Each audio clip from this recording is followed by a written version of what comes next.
for the invitation.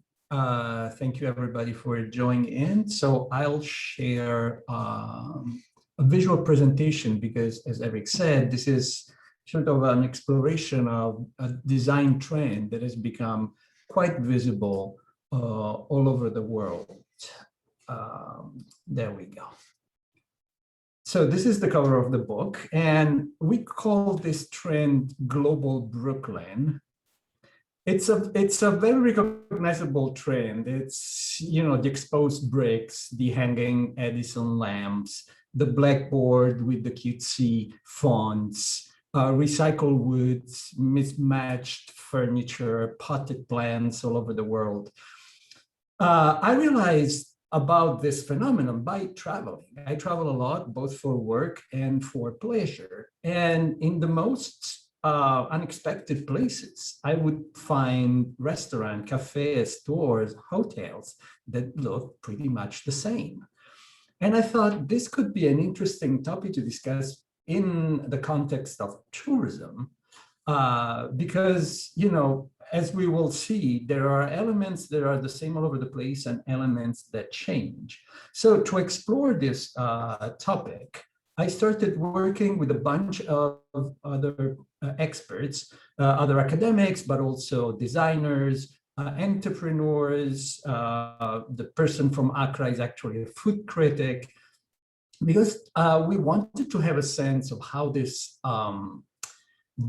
trend is shaping up in different parts of the world, if it works in the same way, if it carries the same meanings, if the dynamics are the same. So this is the content of the book. As you can see, we have people from all over the world, and that was part of the project. We also decided to work on graphic images, and we started working on Instagram with the hashtag Global Brooklyn, and we also created a gallery that has been growing because people have been sending pictures. Some are mine, some are from the collaborators. Later during the Q&A section, when I get out of the presentation, I will give you the link to the gallery. And if you see something like this, feel free to either, you know, post with the hashtag Global Brooklyn, or just send us the pictures. We'll be happy to showcase them. I think this is quite important because it really shows how this trend has become prevalent. Here in this this slide, you have Calicut and Cape Town and Brooklyn. So many different places. First of all, a little word before I go into the characteristics. Why Global Brooklyn? Because very often this style has been referenced to as Global Brooklyn, or as Brooklyn, more than Global Brooklyn. We added the global part because we realized it was global. In France, you know, you would hear people saying, oh, this restaurant is très Brooklyn. I've heard that said in Shanghai. I've heard that said in Mumbai.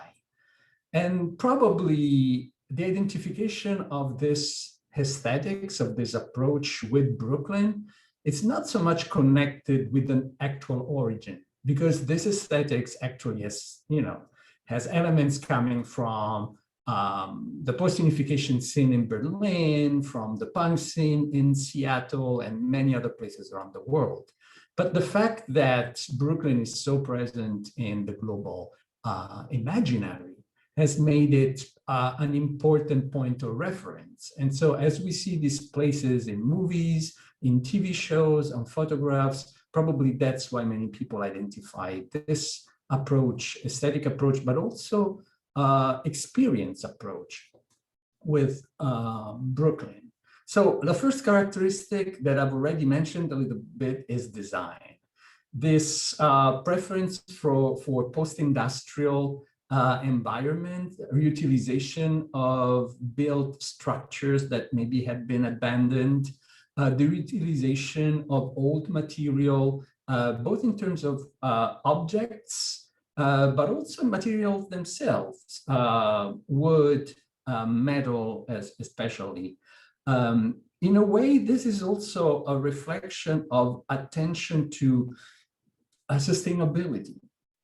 there is a certain desire to use what's already there rather than adding new stuff in the world. So the design is both an aesthetic function, but also has this sort of deeper meaning, which is important, I think, because as you all know, sustainability has become a very important theme in global tourism. The other characteristics, it's a new approach to the sensory aspects of eating.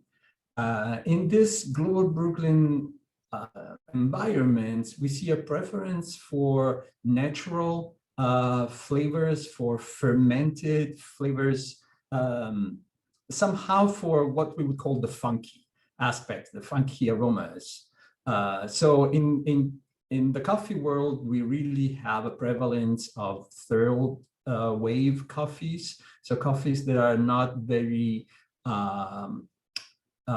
very deeply toasted, lightly toasted, so that the aromas and the characteristics of the bean can be enjoyed. In wines, we have orange wines, natural wines. We have also a ton of fermented products. Kombucha probably is one of the most popular that you find all over the world. And we've noticed the presence of this flavor profiles really a little bit everywhere. We think that it's a reflection of the desire to connecting with nature, with something that is genuine. You don't want to have too much intervention by, producers or coffee roasters. You want to stick to the ingredient as it is. And very often, this is also the desire to connect with the origin of that ingredient, the specific place. And we'll see how this is important in places like this that look the same around the world, but at the same time, try to localize themselves through connection with specific ingredients grown and produced locally. The third element we noticed is the centrality of media. We all know how important media is for tourism, but for the promotion of these places, it's really central. Because basically, people that go to the restaurants, that go to the cafe, take a picture, or they put it on Pinterest. Now there is also, the prevalence of TikTok among the younger consumers. But like this, consumers become co-producers of the place. And above all, they allow the global circulation of images, style, experiences. If you're a young kid in Mumbai, you know what a food in a cool restaurant should look like in Brooklyn, what a cool cafe should look like in Shanghai. And we think that this has really supported the global diffusion of this approach and this look. And this is a relatively new phenomenon because, of course, social media is relatively new in itself. The other aspect that we noticed is the focus on expertise, both on the side of those who prepare and serve food, so the entrepreneurs, the baristas, the wine pourer, or in a wine bar. But there is a lot of information that now travels with the food. And it's part of the experience. It's not just the flavor, it's not just the nice place. You want to buy into the experience of that food that comes with very specific characteristics. It's made by very specific people in specific place. Basically, through this conversation, expert conversation, you get to know more about the story of the product. So the experience, it's also enjoying the story. So when it comes to coffee, maybe, you know, the barista can tell you, oh, this coffee comes specifically from this place, or sometimes even specifically from this farm. We roast it like this because we think that that's the best way to do it. We serve it like this because we think it makes the best of the flavors. So at the same time, consumers also expect all this. They want stories, they want information. So the expertise goes somehow back and forth. And the last element we noticed is the evaluation of craft. So jobs and occupations that before, you know, would have been considered blue collar or, you know, beneath a certain class of people now are embraced, especially by the younger generations. So somebody might have a, you know, a bachelor degree in, I don't know, economics, and then decides to become a butcher and goes to learn from other butchers. There is a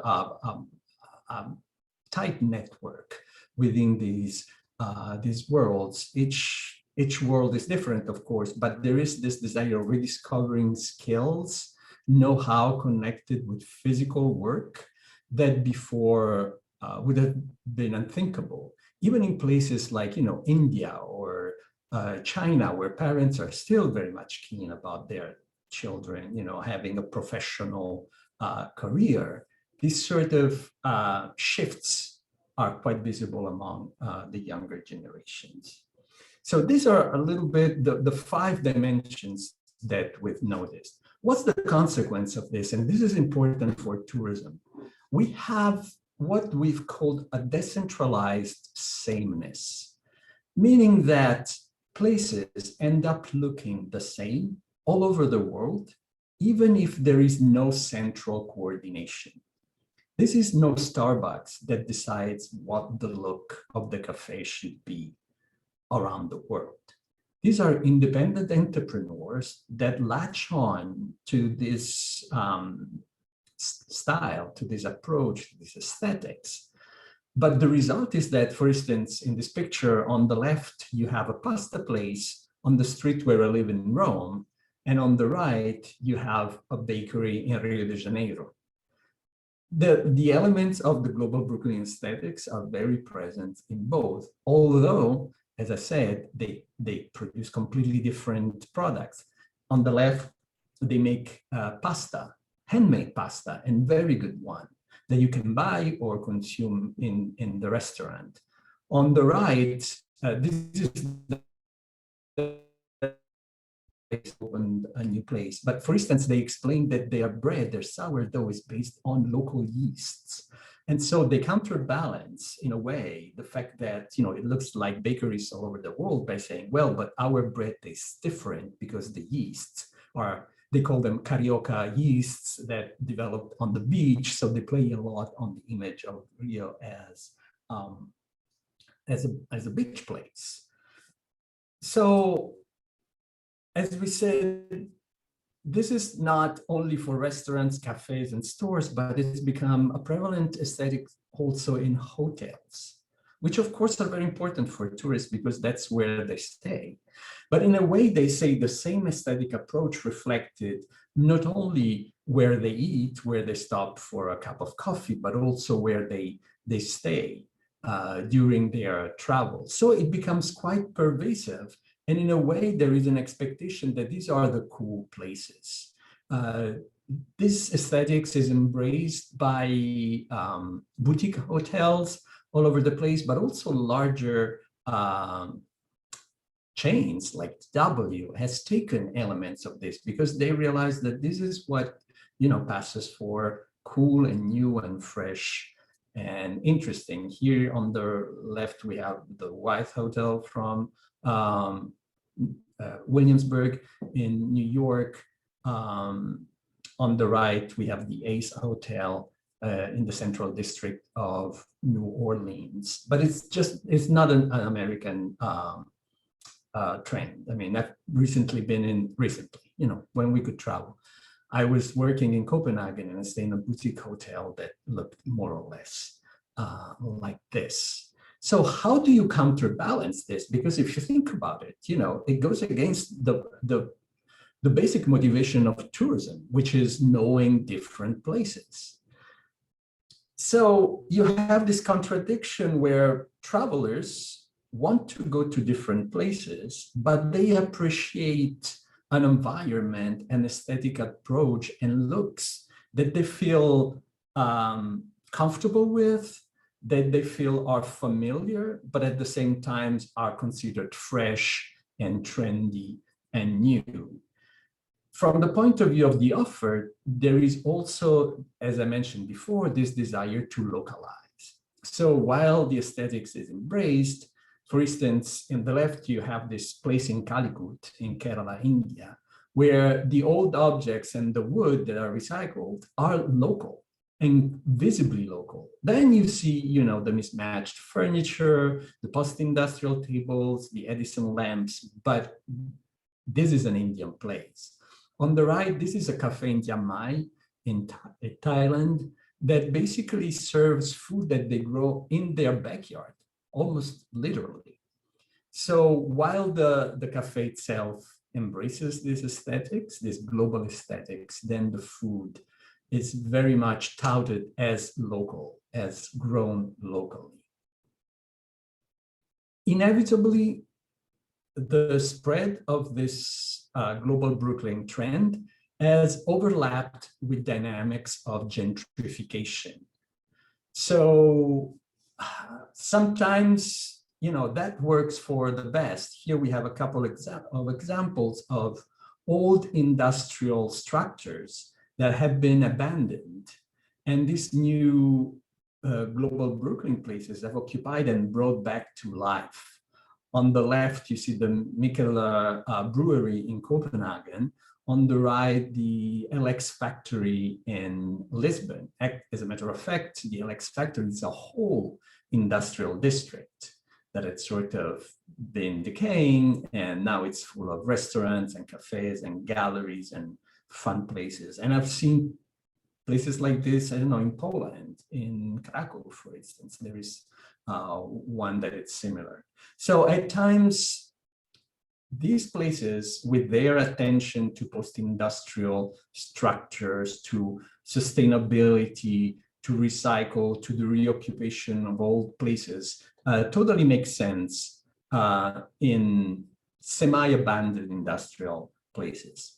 But that's not always the case. Sometimes these places encroach on neighborhoods that are actually, and so the real Brooklyn here in New York City. And that creates lots of tensions in the community because, yes, the newcomers, the people that move into the neighborhood, love these new restaurants, the new cafes, the new cute stores. But the communities that live there basically are displaced because they cannot afford them any longer. These global Brooklyn places are more expensive than your run-of-the-mill bodega, corner store, or the little grocery store. So it caters to the newcomers, but by doing this, it excludes at times the local communities. So this is a picture from here in New York. That says, more stuff for rich people, more Kundeberg.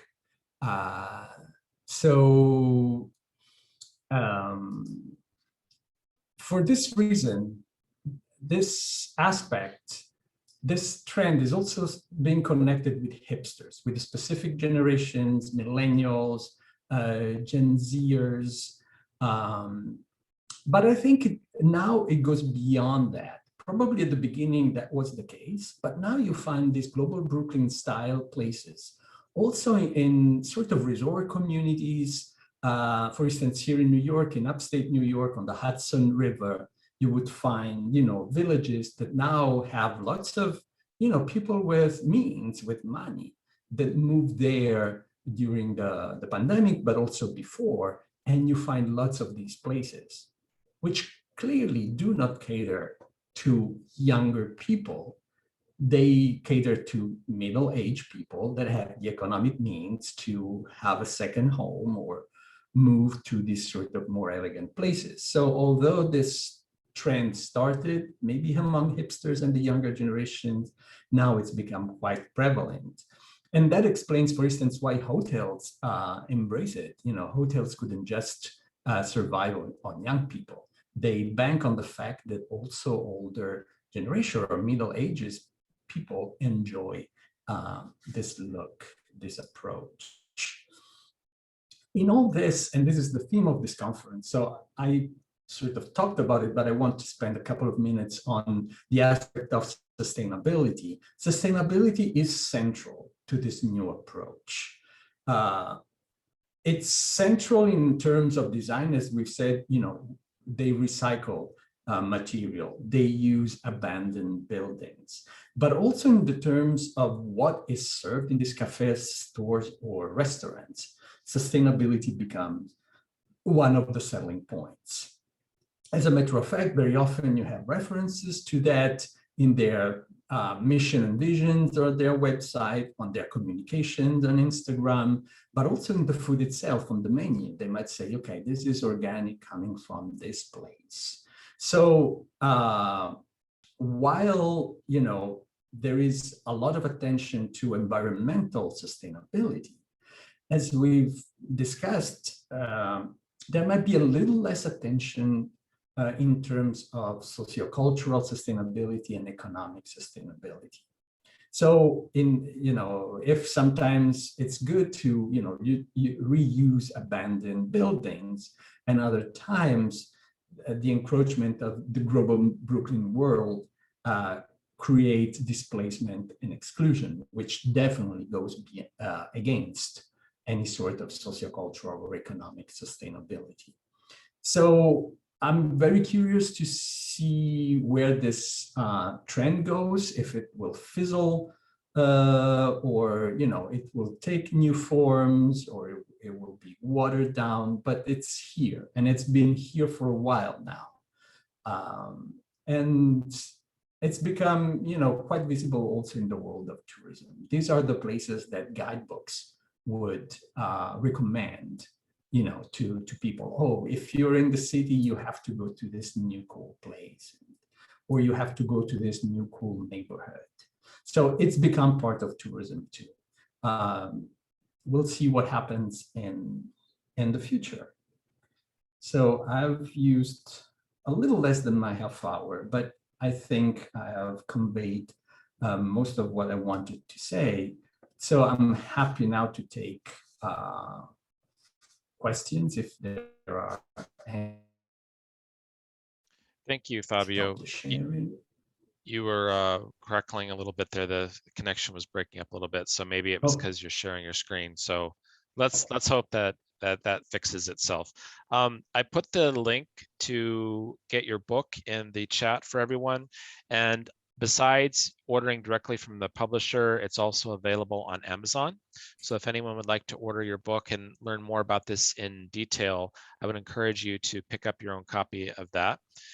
And I'd like to ask the first question. And while Fabio is answering this question, if anyone has any other questions about what Fabio talked about, if you have any questions for him, go ahead and put it in the Q&A channel, please.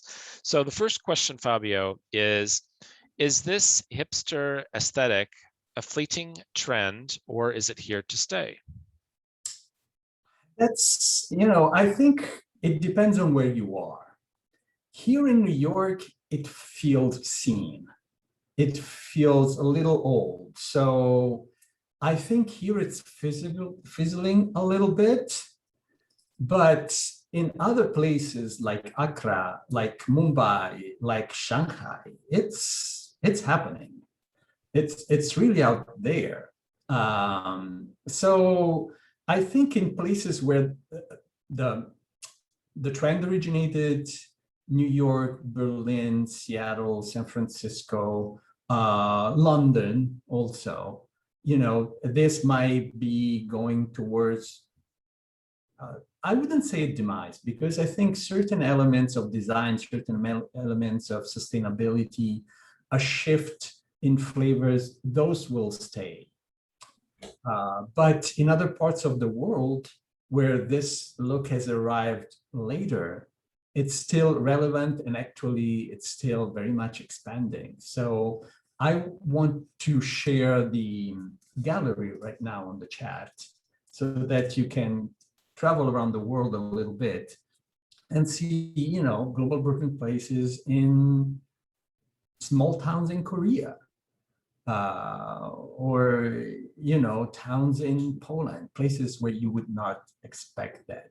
So I think the answer to that question, it depends on where you are. Okay. All right. Another question for you. This design, the style, and you mentioned a lot of times the products are in common as well, like kombucha. Is this, so if it started in really Western cities that you've talked about, Europe and North America, and I would add Portland to that list, everything that you've talked about was like, Portland 10 years ago, that very cozy armchair, chalkboard, that very Portland. So if other places now, Shanghai, Accra, other Mumbai as well, and even smaller places, Chiang Mai, any Bali, I don't know. Would this be considered a form of neocolonialism? So that's a complicated question because, as I said, there is no coordination. So there is no sort of evil power imposing a certain approach. But because of the circulation, the global circulation of media and images, clearly the prevalence of Western approaches become important. So there is a power imbalance between, the media trends that come out of certain places and those that come out of North America and Europe. That doesn't mean that trends cannot come from all over the place. I mean, think about the worldwide success of Bollywood movie. Mm-hmm. Think about Korean pop culture. So that's happened. Japanese anime, yes. Japanese anime, you can add, or Brazilian music, right? Yeah. But when it comes to hospitality, restaurants, hotels, I think the media impact of Western communication, it's quite felt. So is that a form of neocolonialism? Maybe it is, but it's definitely not an organized form like it would happen in the past. Okay, fantastic. We have some questions here from some of the attendees, and one is, besides the familiarity and freshness for consumers, is there a reason why restaurant owners and businesses would choose this aesthetic that doesn't really fit with their cultural background? I think partly of it is to respond to expectations of consumers. So it's part of the freshness. So if you're a young kid in Daegu, Korea, and you know what it's cool in Portland or Berlin, you prefer to go to places that somehow reflect that. So restaurateurs, entrepreneurs are using this as a way to sort of promote themselves, and they also participate in that game in a way. They know what plating should look like, and so wherever they are, they tend to plate in the same way, to show that basically they are on trend. They're doing the new thing. I think there are also other aspects. As I said, many of the entrepreneurs in this sort of places, especially small cafes, small restaurants, are very much engaged with issues of sustainability, of local production. And so I think part of the interest in this approach comes from that. And this is particularly important for younger entrepreneurs, exactly the entrepreneur that maybe has a degree in philosophy and then became a butcher. Mhm. You know, in a way, it reflects also their way of life somehow. Okay. The next question is from Matthew Stone, who also happens to be our head of research. So hi, Matthew, welcome. He is asking, the Brooklyn design style has become a symbol of craft and cool. In the same way, white tablecloths have traditionally represented gourmet and upscale dining. Green lettering or fonts represent vegan or vegetarian. I'm sure there are other examples also of this sameness in food and beverage. Do you see a way in which these design choices can be useful as symbols for diners or travelers to make informed choices? For example, I want to eat somewhere relaxed and cool, and I'm attracted to this type of restaurant. Absolutely, yes. Absolutely, yes. And that's also the way this is presented in guidebooks or websites that are supposed to, you know, give tips to travelers. There is very much this sort of coding. You know, if you want to have a relaxed meal with cool people, you know, go to the Time Out market in Lisbon, or to go to the FX factory in Lisbon. If you want to go to, you know, to a white tablecloth restaurants, then you can choose this.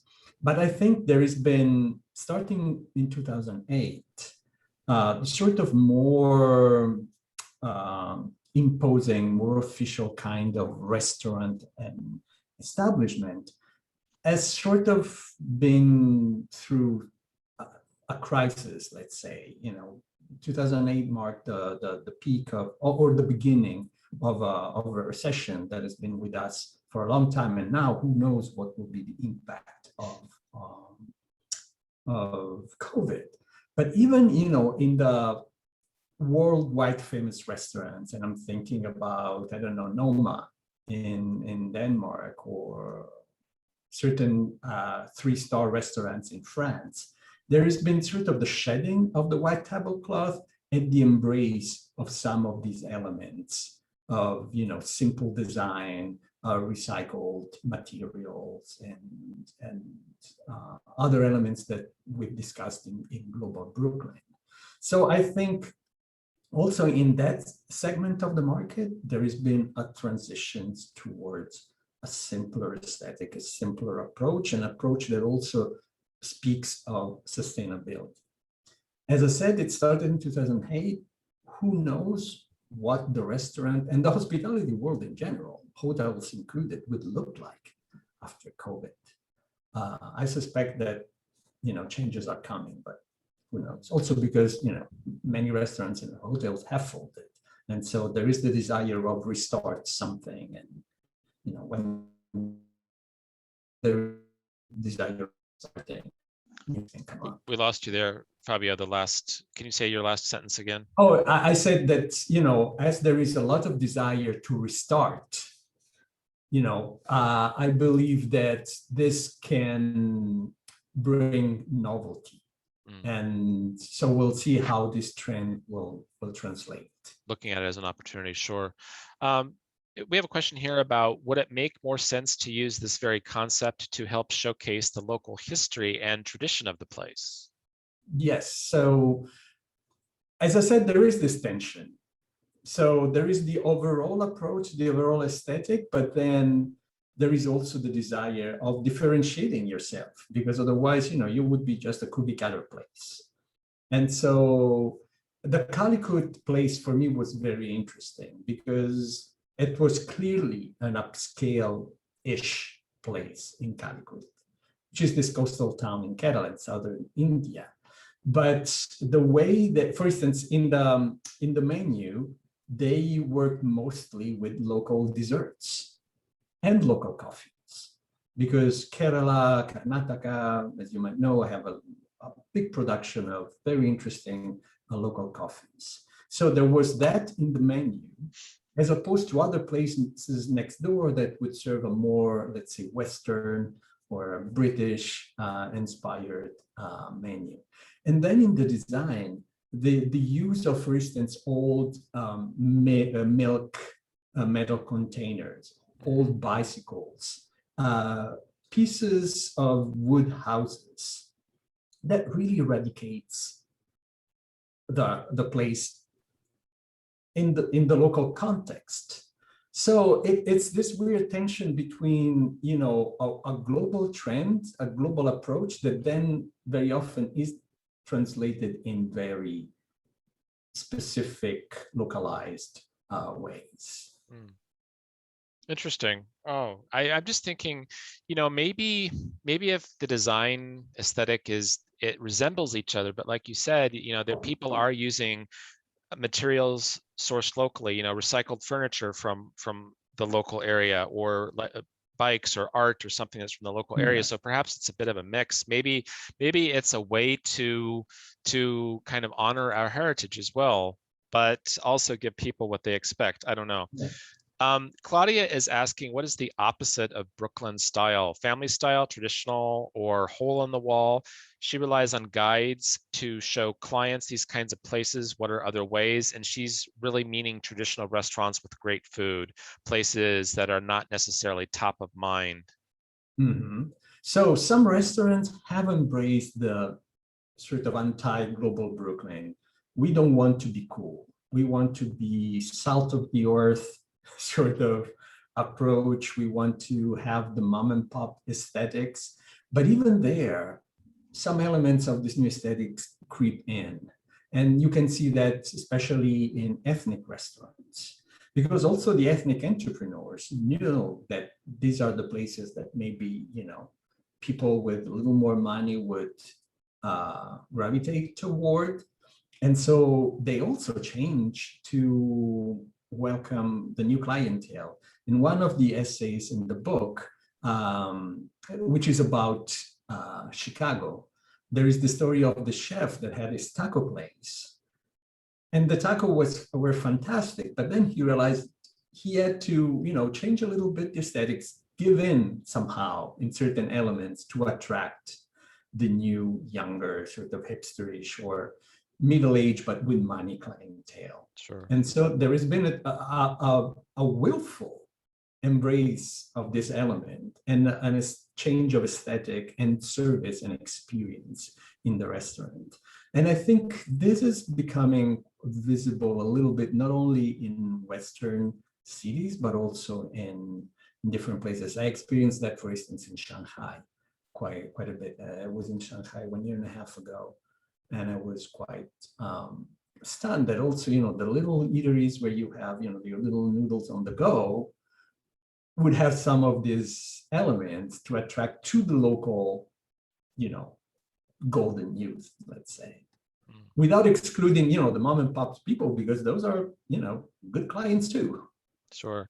Well, in a city like Shanghai that's so huge, you know, you can really have a bit of everything. I mean, when I was in Shanghai, I was amazed at how modern so many things were and how many skyscrapers, you know, and you'd go into a restaurant and it would look like a set from Star Trek or something. It was crazy. But then, you know, we went to a cafe and I had a wonderful hot chocolate, and it was kind of this design aesthetic, like you said. So going from futuristic to old fashioned to, you know, what's next? And these places, for instance, in Shanghai, would be in the older neighborhoods. You wouldn't find so much these places in the shopping malls or in the skyscrapers. Yeah. You know, it's the places that maintain a connection with the history, as you said, with heritage, with the local reality. So in the Bund area? Yeah, over there. Okay. We have a question here. What is your take on sameness? So I guess what Biagio is asking is, you know, what do you like it or not?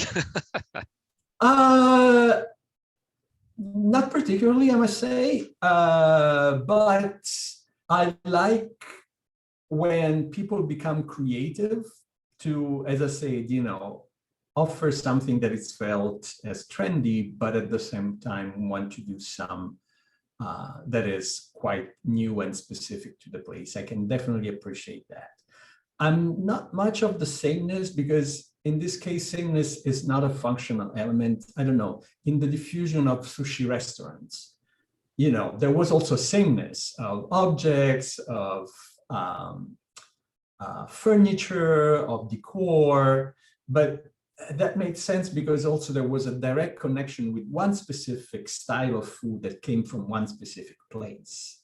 This style of food, if you want, doesn't come from anywhere, right? So there is not so much connection with that. You know, it's more similar to, as you said, the cushy chairs in Portland 10 years ago that then have been, embraced by Starbucks. And now, you know, you find those cushy chairs in all Starbucks around the world, even where cushy chairs have no place.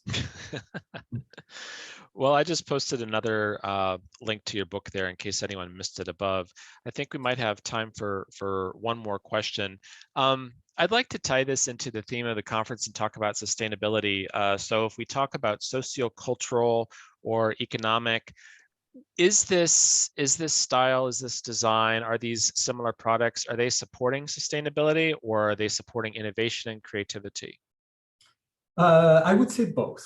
Of course, the element of innovation and creativity is central, but there is an effort to embrace sustainability as much as possible. Starting, I don't know, with the packaging. You know, where do you serve the food on? You know, the whole idea of using mason jars as glasses, which was sort of cool 10 years ago, came out of that. You know, let's not use stuff that just pollutes the planets. Let's use durable stuff. But now there is a lot of research to create, you know, sort of paper of biodegradable plastics that are also sustainable. There is the desire to support local production. So, okay, there is the guy that, you know, raises heritage pigs in that village, or there is that company that ferments vegetables. And so, in a way, there is an embrace of the local network of food that it's supposed to, you know, be more sustainable, which I have very many doubts about, but you know, that's the prevalent approach. And definitely, you know, the use of old structure, old materials does make sense. Keep in mind that at times, you know, it is the result of a decision because it might not be cheaper. Sometimes it's cheaper to buy and build with new materials that react old materials. I've spoken about this with architects, and many of them pointed out because the old material need to be transformed to be used in a new environment. You cannot just put it there unless it's a little object. But when it comes to more structural elements, you know, tables and chairs and walls and structural elements, that's it might be also on the expensive. All right, good stuff. Well, Fabio, thank you very much for your time and sharing this really interesting concept. I learned a lot, and I hope our panelists, our attendees did as well. Thank you. Thank you for the invitation, and thank you for the questions. Really interesting questions. My pleasure. Yes, thank you, everyone. So, Biagio is writing to you in Italian. Grazie, Biagio. Excellent. Okay, well, I will see everyone in the next session starting in just 15 minutes, where we're going to be talking about, and this ties into your last statement, Fabio, about transformation. Can destinations and businesses be truly plastic free? So we'll see everyone in the next session in 15 minutes. Thank you. Bye-bye.